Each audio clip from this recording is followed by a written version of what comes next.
কারণে অনেকেই প্রশ্ন হয় বাঁধ নিয়ে একটা সমঝোতা আসুক বা আলোচনা সমাধান আসুক, অথবা বাংলাদেশ একটা যদি সম্ভব হয় কাউন্টার বাঁধ দিক। আপনারা আসলে বিষয়টা কি চিন্তা করছেন সিরিয়াসলি? যদি আমি সিরিয়াস না মানে হওয়ার তো শোনো, প্রশ্নটা যত সিরিয়াসলি করা যায় উত্তরটা তার থেকেও সিরিয়াসলি আমাকে দিতে হয়। হ্যাঁ, এখন কথা হচ্ছে যে পাবলিকের একটা পারসেপশন আছে, সেটা তো তার থাকবেই, কারণ পানির নিচে কিন্তু সেই গেছে, আমি তো আর যাইনি। হ্যাঁ, শুধু পাবলিক পারসেপশনটা কি, সামাজিক যোগাযোগ মাধ্যমে এটা একভাবে আসে, পানি ব্যবস্থাপনায় পাবলিক পারসেপশনটা কি তাই, আন্ত নদী আন্তঃনদী ব্যবস্থাপনাতেও কি বৈজ্ঞানিক পারসেপশনটা তাই?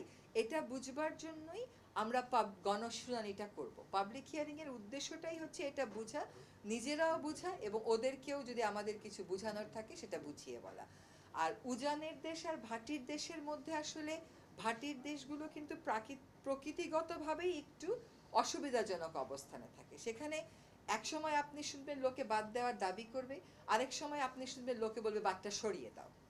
হ্যাঁ, তো এখন কোনটা আসলে আমি গ্রহণ করব এটা বুঝতে আমার পানি সম্পদ মন্ত্রণালয়, পানি উন্নয়ন বোর্ড যেমন আমাকে সাহায্য করবে, আমার নীতিগত সিদ্ধান্ত হচ্ছে শুধুমাত্র মন্ত্রণালয় এবং বোর্ড পর্যায়ে কোনো সিদ্ধান্ত আর হবে না, স্থানীয় জনগোষ্ঠীকে শুনেই সিদ্ধান্তে যাব। আর স্থানীয় জনগোষ্ঠীকে না শুনে আপনার প্রশ্নের কনক্লুসিভ উত্তর দেওয়া আমার পক্ষে সম্ভব না। আপনি এখানে যেদিন কিছুদিন আগে কথা বলছেন যখন বন্যা শুরু হলো, সেদিন আপনি তিস্তা নিয়ে কথা বলছিলেন যে তিস্তা পাড়ের মানুষকে নিয়ে সেখানে আপনি যাবেন, তাদের নিজেদের যে চাওয়া সেটার জন্য, একই সাথে আন্তর্জাতিক অঙ্গনের কথা বলছিলেন। ঠিক সেই সময় পরপরই বাঁধ থেকে পানি আসে এবং বলা শুরু হলো যে পানি উপদেষ্টা এগুলো বলার কারণে বা এই সম্পর্কের কারণে আবার নতুন করে পানি আসলো। সেটা তো আমি আপনি যে বলেছেন বলা শুরু হলো, এরকম কোনো বলা আমার কানে আসেনি। আমার কিন্তু কান চোখ বেশ খোলা থাকে এবং আমি মোটামুটি পড়ি, এরকম কথা আসেনি যে কোনো কিছু বলার পরে এটা হয়েছে, কারণ এমন কিছু বলা হয়নি যাতে করে কেউ মনে করবে যে প্রক্রিয়ার বাইরে আমি চলে গেছি। আমি সবসময় প্রক্রিয়ার পক্ষে কথা বলেছি। সেটা আন্তঃনদীর বিষয়ে যখন কথা বলবো আমাকে প্রক্রিয়া ধরে কথা বলতে হবে, যে কথাটা আগে বলেছি হুবহু সেই কথাটাই বলবো নাকি আমরা একটু ভিন্ন কথা বলবো সেটা নিয়ে আমরা চিন্তা করব, কিন্তু প্রক্রিয়ার বাইরে তো আপনার যাওয়ার সুযোগ নেই। আপনি আন্তর্জাতিক পর্যায়ে যদি কথা বলেন আপনাকে প্রক্রিয়া মেনেই কথা বলতে হবে।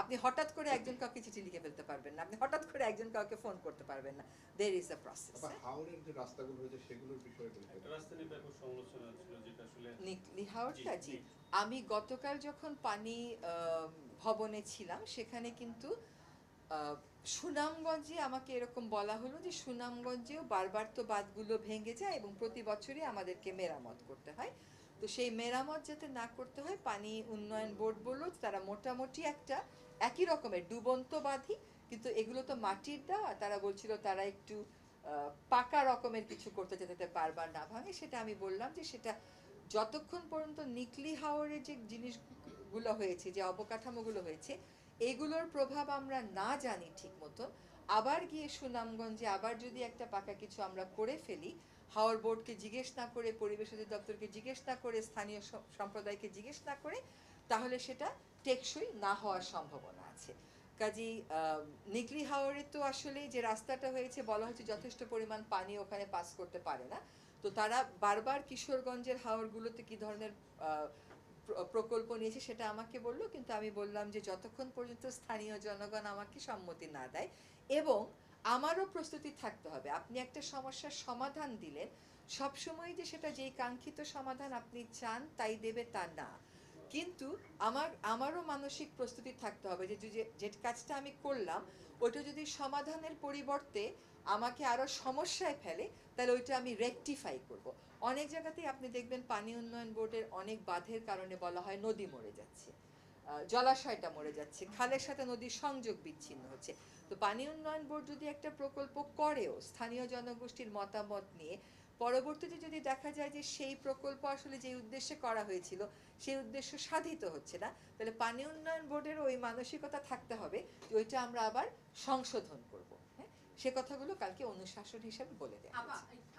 এটা যদি আপনার মন্ত্রণালয়, দুই মন্ত্রণালয়ের সংশ্লিষ্ট বিষয় নয়, কিন্তু আপনি যদি এই ক্যাবিনেটে আছেন, আমরা সাম্প্রতিক সময়ে দেখতে পাই যে আদালত অঙ্গনে কি আসলে হচ্ছে। আপনি নিজেও একজন আইনজীবী, পরিবেশ আইনজীবী হিসেবে আপনি অনেক বেশি প্রমিনেন্ট, কিন্তু আইনজীবী হিসেবে যেটা যে মব জাস্টিস যেটাকে বলা হচ্ছে, যেটা হচ্ছে, সেটা এই সরকার আসলে অন্তর্বর্তীকালীন সরকার দায় এড়াতে পারে কিনা সেটা একটা প্রশ্ন, কিন্তু অন্তর্বর্তীকালীন সরকার এটা কখনো এন্ডোর্স করে নাই, বা অন্তর্বর্তীকালীন সরকারের কোনো ছাত্র সংগঠন নাই যারা গিয়ে এই ঘটনাগুলো ঘটিয়েছে, যেটা অতীতে আমরা দেখেছি।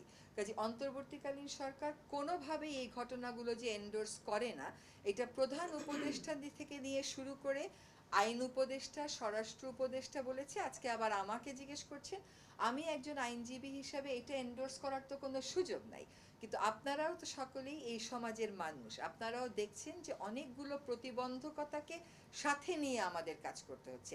এখন যদি আমরা বলি যে আসামিকে আমরা রেগুলার কোর্ট টাইমের বাইরে আগে বা পরে নিয়ে যাব, তখন আবার আপনি এসে আমাকে প্রশ্ন করবেন, তাহলে তো বিচার কাজের স্বচ্ছতা থাকছে না। এখন আমার যে চ্যালেঞ্জগুলো আছে সেই চ্যালেঞ্জগুলো পুরোপুরি এখনো মোকাবেলা করা হয়ে ওঠেনি, কিন্তু অন্তর্বর্তীকালীন সরকারের কোনো সদস্য এইটাতে কোনোভাবে এন্ডোর্স করতে পারে না। এবং এর আগের যে ঘটনাগুলো আমাদের আগের, সেগুলোতে আপনারা দেখেছেন যে কারা ওই কাজগুলো করেছে। আপনি একবারের জন্য বলতে পারবেন না যে অন্তর্বর্তীকালীন সরকারের পৃষ্ঠপোষকতায় এই কাজগুলো হয়েছে। হ্যাঁ, আমাদের সীমাবদ্ধতা আছে। আপনারা জানেন যে 5 তারিখে যে সরকার ফল করলো, তারপরে অনেক দিন কিন্তু পুলিশ প্রশাসন মাঠেই ছিল না। তারপরে তাদেরকে মাঠে ফিরিয়ে আনা, তাদেরকে আবার আগের মতন কাজে ফিরিয়ে নেওয়া, এই চ্যালেঞ্জগুলো আমাদের এখনো রয়ে গেছে।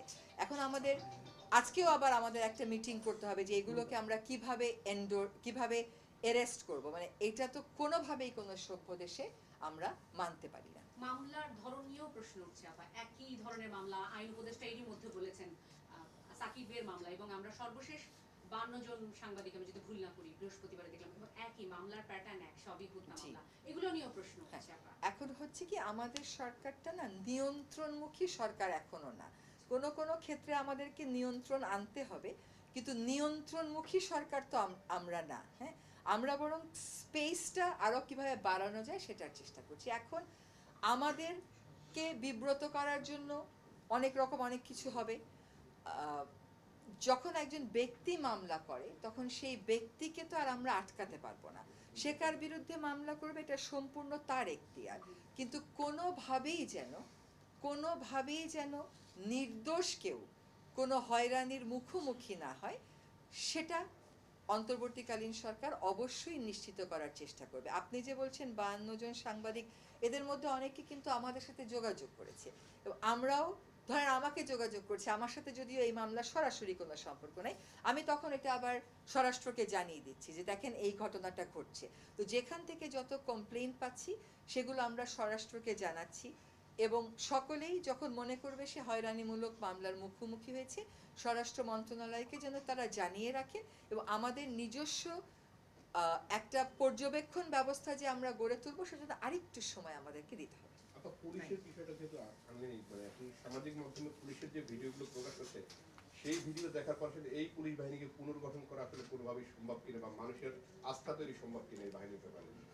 আপনি লিডিং প্রশ্ন করলে আমি আনসারটা দিতে পারবো না, কিন্তু আপনি এটাও দেখেছেন যে জাতিসংঘের যে ফ্যাক্ট ফাইন্ডিং মিশন আসবে, সেই ফ্যাক্ট ফাইন্ডিং মিশনের যদি আপনি কার্যপরিধি দেখেন, সেখানে উল্লেখ করা আছে যে এই ঘটনা যাতে আর কখনো না ঘটে, সেজন্য সিকিউরিটি রিফর্মস কি নিতে হবে সেগুলোর ব্যাপারেও তারা আমাদেরকে বলবেন। আপনি এটাও শুনেছেন যে একটা পুলিশ কমিশনের কথা বলা হয়েছে। তো এইগুলোর উদ্দেশ্যই হচ্ছে যে যা ঘটে গেছে সেটা তো আর আমি আন্ডু করতে পারবো না, কিন্তু এই ঘটনা যাতে আর কোনোদিন না ঘটে। আমরা ছোটবেলা যেটা পড়তাম, পুলিশ জনগণের বন্ধু, এবং দুষ্ট লোকেরা পুলিশকে দেখলে ভয় পায়, কিন্তু আমরা সবাই, আপনি সহ, এমন একটা সমাজে বাস করেছি যে ভালো লোকেরাই পুলিশকে দেখলে ভয় পায়, আর পুলিশ যে জনগণের বন্ধু এটা প্রমাণ করা এখনো সম্ভব হয়নি। আমরা সবসময় বলেছি যে পুলিশ হয় এই দলকে দিয়ে ব্যবহৃত হয়েছে, নতুবা ওই দলকে দিয়ে ব্যবহৃত হয়েছে। বাংলাদেশ পুলিশ আর তাদের হয়ে ওঠা হয়নি। পুলিশের মধ্যেও কিন্তু পরিবর্তনের একটা বিশাল তারা আছে, কারণ তারাও বুঝতে পারছে যে জনগণের কাছে তাদেরকে গ্রহণযোগ্য হিসাবে উপস্থাপন করতে তাদেরকে অনেক কাজ করতে হবে। আপনি 1861 সালের ব্রিটিশ আমলের পুলিশ আইন দিয়ে স্বাধীন বাংলাদেশে পুলিশ চালাচ্ছেন। ব্রিটিশরা কি বাংলাদেশে এসেছিল বাংলাদেশের জনমুখী একটা পুলিশ দিতে? তা তো তারা আসে নাই। ফলে এই সবগুলি আলোচনা হয়েছে। পুলিশ কমিশন যখন হবে, যখন জাতিসংঘের আমরা রিফর্মটা প্রস্তাবগুলো পাবো, তখন সকলকে নিয়ে আলোচনা করে, আপনারাও তার পার্ট হবেন, আপনাদেরও তো পুলিশের কাছে প্রত্যাশা আছে, আপনারাও পুলিশি হয়রানির শিকার হয়েছেন, কিন্তু আপনারা চান যে পুলিশের কাছে যেতে। আপনাকে আমাকে কিন্তু পুলিশের কাছে যেতে হয়। একটা কাগজ হারিয়ে গেলে বাসায় গিয়ে জিডি করতে হয়, মামলা মোকদ্দমার কথা বাদই দিলাম। ফলে সকলে মিলে পুলিশ কমিশনের মাধ্যমে কেমন করে একটা জনমুখী পুলিশ, বাংলাদেশ পুলিশ আমরা গড়ে তুলতে পারি, সেটাই হোক আমাদের ইচ্ছা। আর এখানে আমরা এবং আপনারা বলে কিছু নাই, বারবার আহ্বান জানানো হচ্ছে যে আমরা একটা পরিবারের মতন করে যেন সবাই কাজ করি, আমরা একটা শক্তি হিসাবে যেন সকলে কাজ করি। কমিশনারদের কতদিন লাগতে পারে?